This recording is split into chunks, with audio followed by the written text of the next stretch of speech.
This is the Willpower Podcast, live at APTA CSM. We're here with physical therapy leaders and practice owners from across the country talking about where the industry is going and what it takes to grow in today's landscape. And today I'm joined by two of my favorite leaders in the industry from a new EMR called Spry. It's not so new, but it's newer. It's one of my favorite up-and-coming EMRs. They're discussing how technology is quietly transforming the PT industry and why clinic owners who embrace it now will have a serious edge in the future of healthcare. Let's get into it. We're so excited to be here at CSM with Spry's amazing talent team. Thank you guys so much for being here on the Willpower Show. Thank you. Pleasure to be here. Pleasure to be here. Okay, guys, so we're talking about technology in physical therapy and how it's changing the industry. We are in this physical therapy world where we're so used to everything being tactile and like the patients I see is everything. But technology is expanding the way we operate. It's changing the way that the industry is functioning. And I think we were talking how most people aren't really aware of how it's changing and the opportunities it's creating for both PTs, OTs, SLPs, and those owners of those companies. So let's get into that a little bit. Well, first of all, what are your thoughts on that, Minal? I 100% agree. It's one of those things that as a practicing physical therapist, you're in your world, you're doing your thing, and then all of a sudden you get out of that world and you're like, whoa, there's so much more out there. And I never learned about this and I want to learn about it. I want to get into it. And you start talking to different companies, you're talking to different people, and you realize, wow, there's a big opportunity, a big space where our industry still has a lot of room to go, you know? Yeah. It's not that it's not there, but it's still has a lot of room to go. Yeah, you said it earlier, like it's a silo. Yeah. It's how people see it, but it's not. It's this vast funnel of opportunity. And I'm so excited because, Bridge, you're the CTO. You were the CTO of the Uber of India. So you lived in this technological space where you understand what's possible with technology and how it's shaped. And that was a multi-billion-dollar company. Yes, it was. So It was a $6 billion company at its peak. So what brought you into physical therapy? I think businesses which help people move better are the ones which have always excited me. Right? I think my first business, as you said, was Ola, Riddler, which help people get from A to B better using public transport, using cabs, whatever it is, right? And I've seen the impact of that. My mom, who could not drive, had so much mobility after Ola came along, right? She could open the app, book a cab. Using technology, she could get around. Exactly. She could get around. She was not dependent on me. She could go around. She could meet with her friends and she could build a life of her own, right? So mobility creates a lot of opportunity. It gives you purpose. And we all learned that during COVID, right? All of us, loved the fact that we were at home, spending time with family. 6 months down the line, all of us were frustrated. All of us wanted to get out, right? All of us wanted to be out. So mobility is the core of a lot of things that we do. It gives us freedom. It gives us purpose. And I think a mobile body, a flexible body is actually a gateway to actually happiness. And that's what my belief is. And those businesses excite me. And that's how physical therapy happens. So you were helping people get around using this tech. And then you saw the actual industry that physically gets people moving around and thought, I want to help that space using the technology that you came from. Precisely. That's how it amazing. So let's talk about Minal's journey. I think this is a great metaphor for explaining to the audience what is possible from a physical therapist, in this case, perspective. So you were treating in the United States. Yep. And then tell us about that transition. Sure. Yeah. I was treating for about 15 years in an outpatient ortho physician-owned clinic. I loved what I did. I absolutely enjoyed every single moment of seeing patients and making them mobile and getting them up and going, right? And then my husband and I decided, you know what? Let us be mobile. Let us pick up and go somewhere and do something exciting and be somewhere new. So we moved overseas. We moved to Europe. To Portugal. To Portugal. Yeah. And that mobility actually opened up a lot more doors for me because not that I was looking for anything, but I came across Spry and I saw what they were looking at and what they wanted to do and how they wanted to do it. And I thought, wow, this is another way for me to be part of the industry. I wasn't treating, of course, as part of that industry, but I was going to be able to affect it. And that was just super exciting to me. So that's an interesting comment I want to kind of beat for a little bit because you treated for how many years? 15. 15. And then how long were you in Portugal before you started looking for work? Maybe I wasn't looking, Will. Oh, okay. I was literally I was very happy. I was literally just wanting to stay part of the industry in terms of like knowing what was up still. So I was on LinkedIn.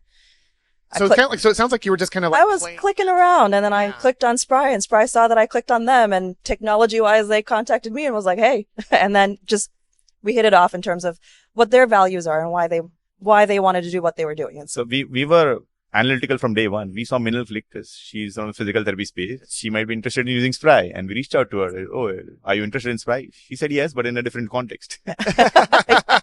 Yeah. Well, it's so neat because what was that like for you to go from being a treating provider into working for a tech company in the physical therapy space? Like, what does that feel like in terms of your, I don't even know what I'm asking as much as like, I want to know what that difference feels like. That journey. Sure. Yeah.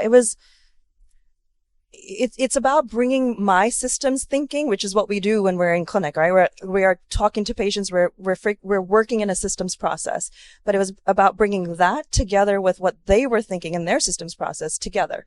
And I don't have the words for it. I didn't know how to speak about it, Right. but I knew how to speak about it in my world.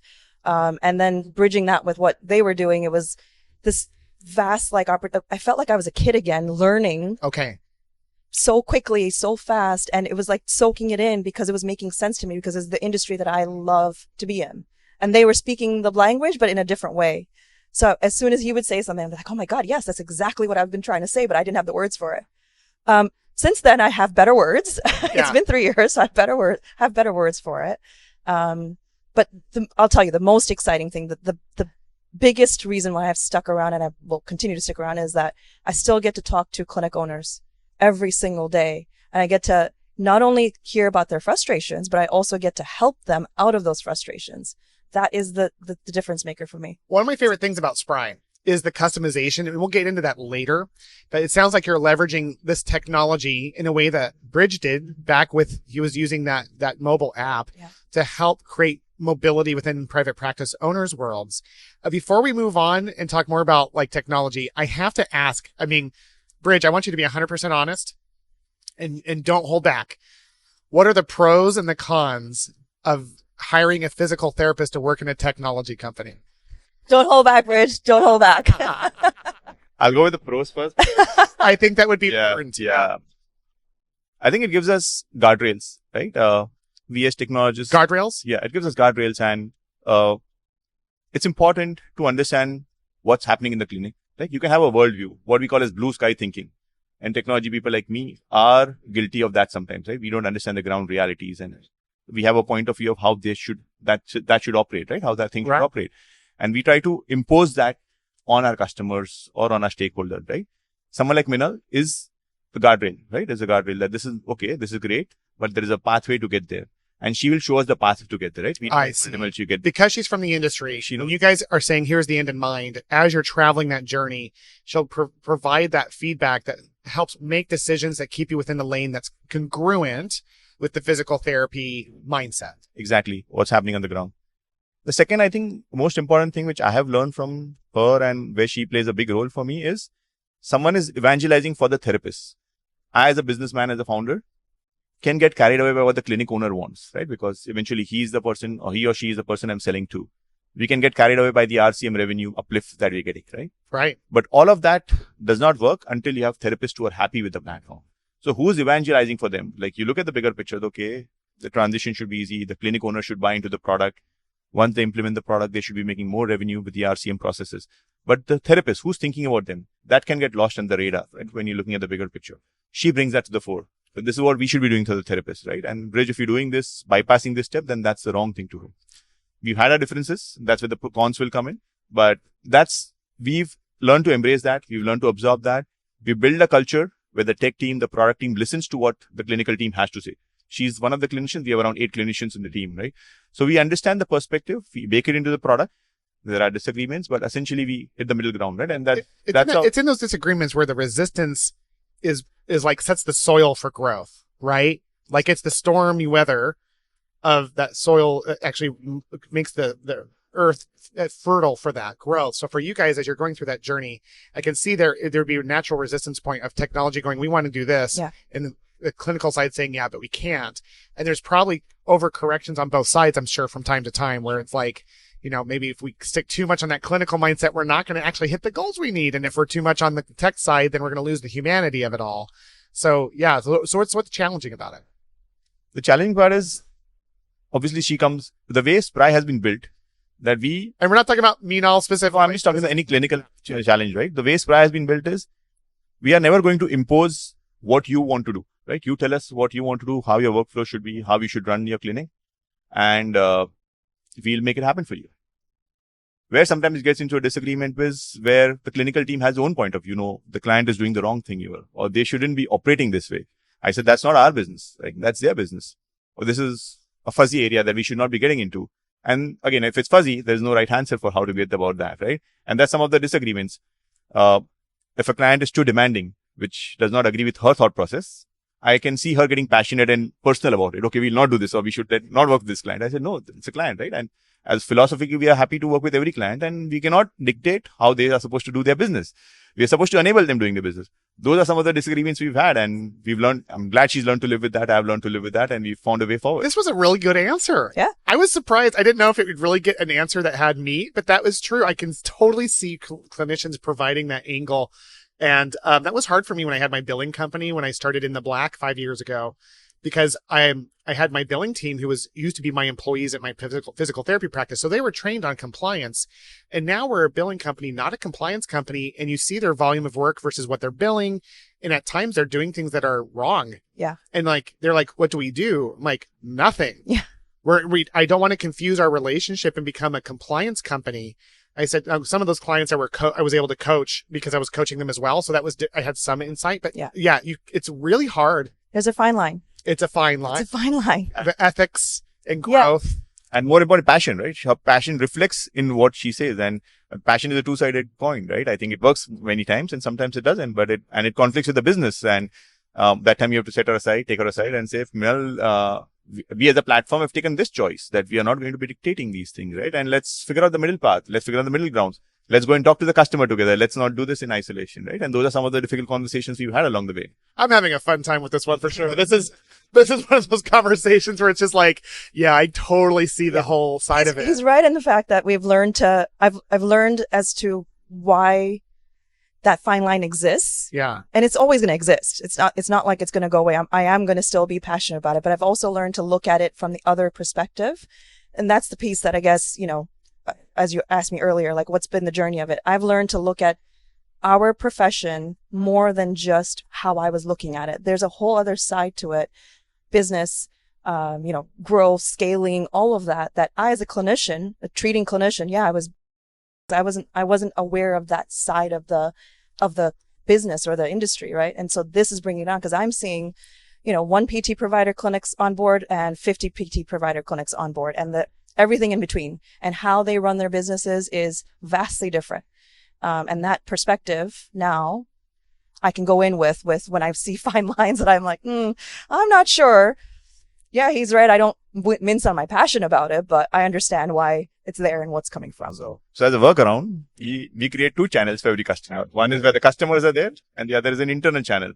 And whenever Minal has to speak her mind, she can use the internal channel, not the customer channel. Yes. I speak it. I say it. As you need to. And I guarantee it moves the needle in the right direction when it needs to. It's so fun because the bigger discussion that we're having here is about the industry. The industry as a whole, we see it from this microscopic lens of hands on a patient. But you're saying, Minal, that from beginning, the hands-on is like the way we even treat is vastly different from 5 to 50, much less the industry's impact on the world. The industry's impact is so much more than the care that is provided. It's the technology that's being adapted. It is the business lessons that are learned. I heard a coach tell me this once. He said, Will, after you've learned to run a physical therapy practice successfully, you literally can do any other business a lot easier. Yeah. I've had 4 other companies and they are so much easier. Really? Because the business aptitude that's required to be a successful owner is so much more than people even realize because they're just in their silo. Yeah. And then there's things like just this example of you, where you found a job at Spry just because you love the industry and you wanted to evolve into a new direction. So, what other aspects of the industry or technology do you guys see that are taking shape and forming the physical therapy industry? Obviously, there's EHRs and EMRs. What other technologies are you guys seeing that are starting to work their way in? I'll let Bridge answer that one first. I think from the clinical perspective, obviously you cannot not talk about technology and think about Gen AI, right? Which is AI. Actually, and not just AI. AI has been announced since 1950s. AI which creates content, right? AI which generates on behalf of humans is a game changer, right? What we've been seeing in the last 2-3 years. I think the nature of the industry, when I think about it, you become a PT to treat patients, be with them, communicate with them, right? But the way the reimbursement model works and etc., you end up spending so much time on the administrative point of it. I think of it as two parts, right? I think of it as two parts. Any job that you do has two parts to what you do. There is a work part of it and there is a toil part of it. So what's the The second work, part? toil. Toil. So work and toil. Yeah. What's the difference? You love your work. You like doing that. And toil is, which is important for the work. It's a necessary evil of the work, but that is the one which frustrates you. That is the one which does that, right? Like take the labor of love and the toil. Exactly. And unfortunately, the toil has increased in the industry is what I see, right? Because of the way the industry goes. Example of a toil. I love treating patients, right? I love talking to them, listening to them. That's work. But applying for my prior auth, checking the eligibility before I can even talk to them is toil. Why should I have to do that, right? So I think, and this has been the case, and the toil has been increasing, and that's why we see the burnout. With GenAI specifically, there is an ability to actually reduce the toil. It's the first time you have a technology which will do the work for your work. Do the work for your work. Exactly. Right. So you can focus on the work and not the work for your work. That's what I call toil. Right. And I think that's going to be a paramount shift because now clinicians can be good at what they're doing and they can treat more complex cases, not worry about whether this person will get the right coverage, whether I have to worry about the documentation. I can actually focus on doing this. Why is GenAI more applicable to physical therapy healthcare? Again, healthcare is unstructured data. It's messy. There are no standardized rules. Like, as I said, the clinical workflow of one therapist could be very different from another therapist in the same clinic. Yeah. It's all unstructured data. It's all messy data. That's exactly what LLMs and GenAI does, right? It structures unstructured data. The second thing about physical therapy is you want speed. You're not treating one patient a day. You're treating 7, 8, 9 patients a day. You want something which works for you at speed. Like if you had to do only one patient, which is paying you $1,000, $10,000, yeah, you could spend all the time on all the other things that you have to do. And I think that is a paramount shift, right, in my view, which can essentially help the profession move very, very forward because now people can work on their work. Think about when you go to the gym and you have a personal trainer. Personal trainer doesn't document all of that. They do it with passion because they only focus on getting you to work, do your workout, they work. Cry. They like to see you crush until you break down. But all of it is with the patient or with the trainee, right? Not with other things, not with the desktop, not with the insurance company, not on the phone calls. And with this technology, you can get to a point where you're only focused on care. Right? You can communicate with the patients even beyond your clinic because all that information is there. So there is so much more that can be done with GenAI, unstructured data, high volume data. These are traits of a physical therapy profession, which many other professions don't have. And this technology, in my view, can actually make a paramount shift to how you operate. That's exciting. Well, let's get right into Spry. Let's get right into how you guys are leveraging your technology to help shape the future of physical therapy. I met you guys when you were relatively brand stinking new and you have scaled aggressively. Haven't heard a single negative comment in the industry about it, which is so unusual. Talk to me about what Spry is doing with technology to help reduce toil. Right from the early days, right, Spry focused not on being a tool in the toolbox, but being a partner in the outcomes. Right. Historically, how technology companies have started, they've made a small tool, gotten the way in the door, and they've expanded. Right. Spry from day one was saying that we are a company which will ensure that you get your financial outcomes in a clinical outcomes. So even the first clinic that we went with, we had an end-to-end solution, right? From scheduling all the way to making sure that you get your RCM reimbursements going, right? And if you didn't have the right billing company, we will be a billing company. So we focused on outcomes from day one. When you are so focused on the outcomes and not just being a tool, you will stumble upon some of the difficult problems that come along the way, right? And we have been not happy, but we've taken the punt on solving them. I'll give you the first one was insurance verification. Not many people did that and did that accurately in the early days of Spry. And I was very surprised. Companies which have been around for 12, 14, 15 years did not have the right insurance verification process. And we solved it. And today we are at 95% accuracy. It was not easy for us. Hold on, let's pause on that one. So insurance verification would be a great toil to reduce because it's annoying. It's a needless experience created by our insurance companies to make it harder for us to get our money as owners. So talk to me about that. So how are you saying AI does the insurance verification through your software or what is that? So when I was in clinics, I saw that you got the insurance details from the patients and you still had to go to availability or you still had to make the phone call to the patient to do that, right? But so now you're doing twice the work. You've entered all that information into the EMR on your schedule. You have to enter the same information on availability because obviously the two don't talk to each other. Right. Or you have to wait. From Spry, when you create a patient schedule, there's a button there which is check insurance verification. You just click on that and it gives you the insurance data. And it's just not about getting the data and showing it to you, right? It's showing you PT specific data. It's showing you accurate data, right? So we don't just rely on one source of information, which is one clearinghouse, right? We actually look at multiple sources of information. We also go back and we're happy to correct ourselves. When ERA comes back, we see whether that information was correct or not, and we put a correction loop in it. Wow. So it takes a cycle to actually get there. And it's a gray area. There's no right answer for insurance. And today, even if you go on our website, we say we're 95% accurate. We are not. It's impossible to get that to 100% accuracy, right? Because they don't give out accurate information. And for a reason, right? And I don't want to be fighting the reason or cribbing about a reason. I want to give the best pathway to solve that reason. So that was one of the difficult problems we started off, and that's what people excited. Of late, prior authorization, right? We were a billing company, RCM company from day one. And while we did a great job of billing, we saw that we did not control the denials when there was no prior auth, because the prior auth is always the clinic's responsibility. You run a billing company. Yeah. Very few billing companies do prior auth, take the responsibility of prior auth. Because you have to lean on the physical therapy practices to do their half of it. Exactly. That's what we solved. We wrote agents. So we have an agentic frame platform, which looks into your calendar. Oh, you said you have an agent? AI agent. So you have an AI agent that does authorizations. Yeah, we look into your calendar. I'm gonna encourage you to punch that a little bit louder next time you mention that, because you just kind of like mentioned it. Like, so you have an AI agent, customized agent that you've created specifically for Spry that does prior auths for how much of the human element does it reduce? It reduces 80% of the human element. That's amazing. And 100% for the clinic. For Spry humans, it reduces 80% of the human element. I fear that Spry, I mean, this isn't meant to be promotional at all, but just like friends to friends, I fear that you guys aren't messaging your AI forwardness enough, because I had no idea, guys. That's insane. I don't know if anyone else has anything quite as awesome out there. That's amazing. They're too busy working on it. That's why. Really, we don't talk about it enough because they're literally too busy. I want both of you to listen to Neil Trickett's episode from earlier this morning. We did a marketing. The whole thing was about marketing, and the whole time I just felt shamed. Because I'm like, oh, I could be doing all these other things to tell the public about who I am, right? So anyway, I love that, though, that you have the agent. That's amazing. 80% of the workload reduced is incredible. Yeah, more importantly, we did a webinar with a few of our clients a few weeks back, and it's not only got us prior authorization. What it's done, the second order effect of that, it's made the clinic so much more hospitable, friendlier. Now the front office and the therapist don't have to fight each other. Because it's always in the gaps where the confusions and the drops occur, and that's where the frustrations happen. So the front desk doesn't get the auth the right way, or the therapists aren't like doing their piece, and it slows it down. And it's improved the environment. We never thought of that. We just thought we were helping reduce denials. But the second order impact, which was far more impactful, which is far more important to a clinic, which is in the people business, that makes the clinic more friendly. Yeah. The relationship across borders improves, right? And that's something that was fascinating. Today, more than 50 clinics, I'm not promoting Spry, but more than 50 clinics use prior auth.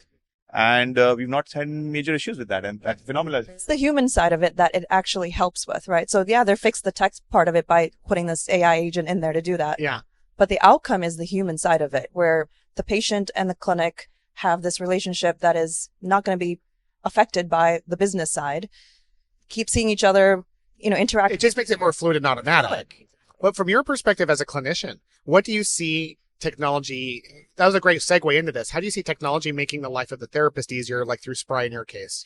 So if I'm a business owner, if it starts from the fact that I need to have my operations working so that I can actually be doing what I'm supposed to be doing as a business owner and maybe as a treating clinician still, it sets the baseline for that, right? That baseline, I shouldn't be, my bar shouldn't be very low. My bar should be really high on what my baseline is. And I should be efficient with my operations from the front end all the way to the back end, so that everything that I'm supposed to be doing as a business owner, as a treating clinician, is fruitful. There's an outcome to it.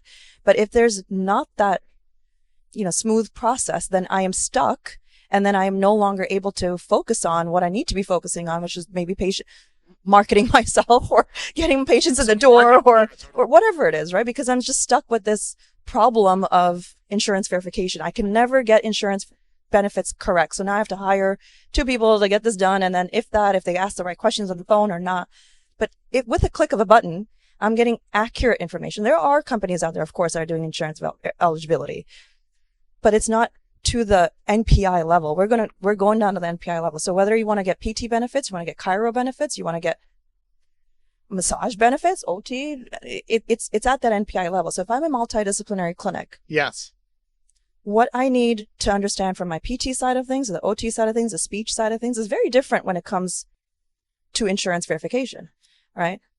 I can get that with a click of a button. I don't need to hire 2 different people to get PT benefits and speech benefits. Which are more people to hire, more benefits, more Exactly. good transition. And more layers that you're having to blow through before you even get that outcome that you're looking for. 95% accuracy for something like that then leaves me only a little bit of room for that one person in my clinic to maybe have to, kind of go back and forth or have a discussion with the patient or whatever the case may be. Beyond that, it's not there. And then I can focus on, my hiring clinicians and getting them trained clinically so that they can use a platform that is going to help them be very, very efficient and not go home annoyed all the time. Totally. And love that. And again, the second order effect of that, right? I think it helps improve collections in the front, because both the patient and the front office have the confidence of saying this will be a copay, this will be a co-insurance, right? And the patient's confident on it because they have been through their journey. They see the insurance EOBs, and the clinic's confident on asking for their money. And it improves collections. Definitely helps beginning of the year when the deductibles are so high, your copays are so high, right? And it helps clinic with the cash flow.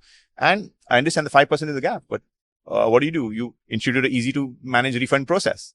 It's easy to refund on a click of a button. If you collected additional money, if you've collected less money, it's not a problem. If you collected additional money, just click a button and the refund happens, right? And the patient gets it. It's easy, right? So you have to think of, there's so much gray in overall healthcare that you can't have one way of solving. It has always a multi-dimensional problem, and you look at it from 2-3 dimensions. And then when you solve a problem, and as I said, you have first order effect, second order effect, third order effect, actually surprises us as well many times. That's amazing. It's so fun to think this. I mean, again, I've known you guys for years and I love your brand.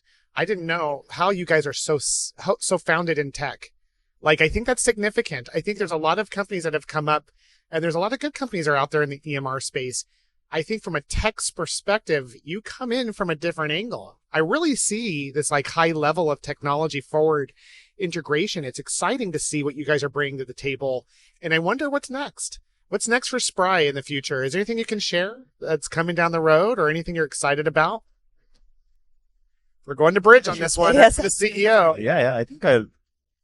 I think what Minal mentioned, right? I think one is the whole on the care side. I'll talk about two aspects of this, right? I don't think we are a company which has always married the care part and the technology part together. So I'll tell you what we're doing on the care side, which makes me very excited, right? A lot of easy care and musculoskeletal will go to the likes of Hinge, Sword, maybe people will go to YouTube. But a lot of complex care will still remain in clinics where there are 2-3 specialties working on a patient, right? Now we're working with trauma clinics, right? Where there's a PT, OT, speech therapist working on the same patient. There is an MD working on the brain part of it. Historically, because the EMRs have been different, the workflows have been different, they've all operated in silos. The information has not been passed to each other. You've not been able to group booking, and everyone has had their own workflow for that patient. Combining all of that into a single workflow and making it seamless for the clinic, for the patient, for these complex cases is something I'm very, very excited about, right? I think one of my peeves with the EMR industry has been that all EMRs have become a billing module. EMRs were not meant to be billing modules. EMR were meant to encourage interoperability of data. So say that again slower. Yeah. So one of my peeves with the entire EMR industry, EMRs have become more or less a billing module. A billing module. And that is so true. It's more like this like aggregate of like, okay, now let's just become a billing company. Exactly. Yeah. That's what clinicians don't like them. The reason EMRs were started because you could have data which could be exchanged with other specialties, with other doctors, and you could work on the patient together, right? It was to encourage interoperability, to encourage patients to have access to the records. But that's not happening. I think I'm very excited by the fact that I'm working with a lot of multi-specialty clinics personally, and how I can make the data which is entered by one specialty, making available to the other one so they can actually act on it better. How to make it all available to the patients so they can act on it. They can understand how their treatment's progressing rather than so many segment islands of different information, right? So on the clinical side, I'm very, very excited about that. On the technology side, obviously, as I said, Gen AI, agentic data, very, very excited, right? I think there is still so much toil in the industry. Yes. There is still so much toil. There is still so much, like simple thing like a wait list, right? You have patients dropping. Every clinic would have a 10 to 20% cancellation. Now today, you have to go look at who's cancelling out, who's likely to cancel. The human has to go do that. See who's in the wait list, who from the wait list is likely to come in. Use so much discretion, right? Mental discretion. And while treating 10, 15, 20 patients a day, an agent can very well do that, right? And that's what we did at cabs. When we allocate, like people think when they're booking a cab, it's the nearest cab which comes to you. No, that's not the case, right? It's the cab which has the likeliest chance of picking you up. Because what if the cab wants to go in direction A and you want to go in direction B? Right. What if the cab likes shorter distance, right? Versus long distance? So there was a lot of algorithmic matching which goes into making sure that you get the right cab. Because you want to avoid cancellation. It's not the nearest cab always, right? Because every cab, The cab driver is a human at the end of the, it's not a Waymo, right? There are Waymos now, but it's not a Waymo. So cab drivers have their own preferences, have their own nuances. And you can't just override that because you're the platform, right? So you have to factor that into when allocating the cab.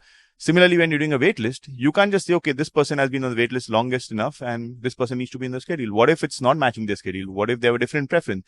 So a lot of this can be done by the agent, right? The next thing we are excited about, all of us have heard about open evidence, right? Which is the open AI for clinical data. Doing something like that for physical therapy. So integrating with clinical procedure guidelines, clinical decision support systems. So therapists I'm not saying we'll write the note for you, but we give them, these are the different options that you have. And this is what you pick from them. And the note written by itself, right? So some of these things with Gen AI, how you can reduce the toil further and further. I imagine a world where, okay, I grew up seeing a lot of old movies where I would see a doctor coming in with a duffel bag, writing the prescription, leaving. That is how doctors should operate. Right. Yeah. And Spry can actually make that available for therapists. That's the future I'm building. They come, they do, they leave. Exactly. That's what you should be doing. And everything else is taken care of and money hits your bank account. Well, guys, this has been such a great conversation. If they wanted to get a hold of Spry, tell everybody how they can get a hold of you guys. Sprypt.com is definitely a place you can go and check us out at. We've got all our contact information on there. I believe all the leadership information is on there, email addresses and phone numbers and things like that as well. I'm Minal. I don't live in the US anymore, but I'm in Portugal. I work US hours. All the time. Yeah. I work US hours and I am always available. Minal P at spryhealth.care. All right. Well, guys, thank you so much for being on the show. We're going to wrap things up with a rapid fire set of questions. You guys ready? Yeah. Sure. Okay. What's one of your favorite tech companies outside of yours, outside of the EHR space that you like in the physical therapy space? Oh. As a clinician, I won't give a company, but I will say anything Scribe. Anything Scribe. Anything Scribe. Anything that's helping us as clinicians just get our notes. That works. A tool or a company. Anything Scribe. That's exciting. What about you? Open evidence. Open evidence. Yeah. Okay. Where's somewhere in the world that you've been that you love or somewhere you're excited to go? Bridge, we'll start with you. Yeah. Can you repeat that? Where's somewhere in the world that you've been that you just love or somewhere you're excited to go? The location? Yeah.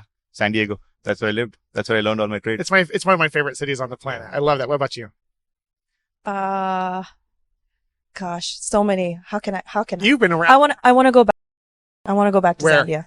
Zambia. I was born there, so I want to go back to Zambia.